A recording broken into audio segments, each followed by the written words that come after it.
For the past 10 years, Zhang Hui has wondered exactly what happened to his mother. She was among the 239 people aboard Malaysia Airlines Flight MH370, which was flying from Kuala Lumpur to Beijing on March 8, 2014, when it disappeared. Today, Zhang is packing for a trip to Malaysia for another memorial event. 这10年的道路是如何走过来，到现在我都不敢去回想它。这10年的这种折磨、这种摧残，这些对家属造成的2次伤害，实际上已经远远超过一架航空器事故所给那些灾难当中的家属造成的打击，已经远远的不是2倍、3倍，而是10倍、100倍的这种摧残了。我们家属提出了希望马航恢复悬赏搜索。第一，我知道我跟谁和解，到现在为止已经10年了，我都不知道该跟谁和解，对不对？再一个，为啥和解？为啥要跟你和解？你得告诉我是谁造成这个事情的，这个责任人是谁？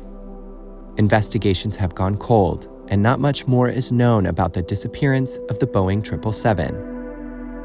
On March 3, 2024, Malaysia's government announced the case would be reopened with a no-find, no-fee deal on the table for deep-sea explorers Ocean Infinity.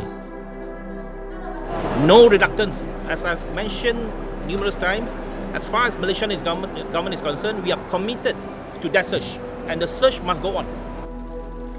Post correspondent Hadi Azmi attended a memorial in the capital and described hope in the eyes of families. When we were at the 10-year anniversary of the disappearance on Sunday with the next of kin, they actually brought all the debris of the plane that was discovered. So we have a bunch of flaps, we have pieces from the engine that are all highly likely to have come from the plane, because the rescuers, the people who found it says that there's only one Boeing 777 that ever crashed in the South Indian Ocean, and suddenly you see pieces of it with your own eyes, and you are surrounded by families of people who were on board that plane. So I think with all this being available, it's very hard not to justify for the search to be continued.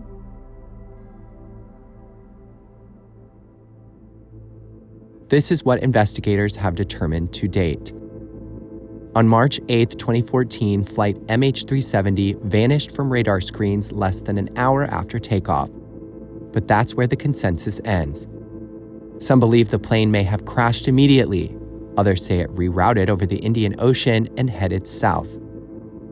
A breakthrough came only a year later when a piece of MH370 debris was found on Reunion Island in the Indian Ocean. Several other fragments believed to be the plane have been discovered in different areas over the years. But the search was suspended in January 2017 after more than 120,000 square kilometers of the Indian Ocean seabed had been scoured with no success. There comes a time when we have to stop it, because we have done a very big research program all over the world, and we have not found any evidence yet. So we have to come to a stage where we cannot keep on searching for something that we really cannot find. Uncertainty over the location of the crash have made the search much more difficult. A satellite company said it had recorded a signal from the flight over the Indian Ocean several hours after it fell off the radar. That evidence, combined with debris analysis, redirected official searches to a zone far from MH370's flight path. And looking from the drifting pattern that we have studied so far, it's confirmed that the plane ended in South Indian Ocean, and this debris actually follow the drifting pattern. How could the flight have gone so far off track?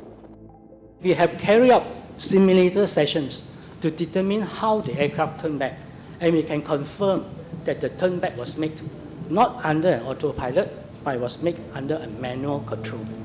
Many question the role the pilot, Captain Zahari Ahmad Shah, played in the plane's disappearance by calling it a suicide mission. But so far, no evidence has been found.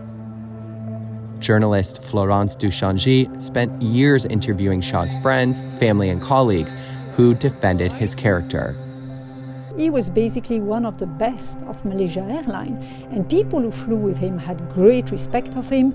I heard someone saying, if ever I am in a plane in trouble, I want Captain Zahari Shah to be in the cockpit. So I already had this deep understanding that the person we were talking about was a very reliable person. Then on top of that, I got access to the police report in which you see everything related to his bank account, his medical visits, etc. That was the first level, and I saw that there was nothing wrong there. Then I saw another confidential report where the police had access to even more people than myself, asking, the neighbors, the helper, the children. MH370's disappearance has sparked broader changes to aviation safety standards. Most commercial planes have since adopted enhanced location tracking with vastly improved technology. It gives you a rough approximation of around 200 kilometers of where the plane is at every 15 minutes. But the thing with the system is that if once you you declare that you are in distress, the system would report your location for every 1 minute. Instead of 15 minutes, it goes down to every 1 minute. So by doing so, it narrows down from 200 kilometers down to about 15 kilometers. Improved technology over the last 10 years inspired the latest calls to renew investigations. 所以在这些当时马来政府所说的困难面前，每个困难都已经解决了。我觉着马来西亚政府已经没有任何理由再拒绝。On the 370, we have taken a position that if there are compelling case evidence that need to be reopened, we will certainly be happy to reopen, because I don't think it's an issue of a tactical or technical issue. It is an issue of affecting lives of people, and whatever need to be done must be done. 10 years on, the search for MH370 remains a divisive issue.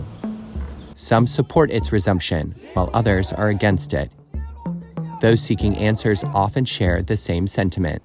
The most important thing would be that people with a bit of courage and a bit of conscience come out and share their small part of the truth to help the investigation progress.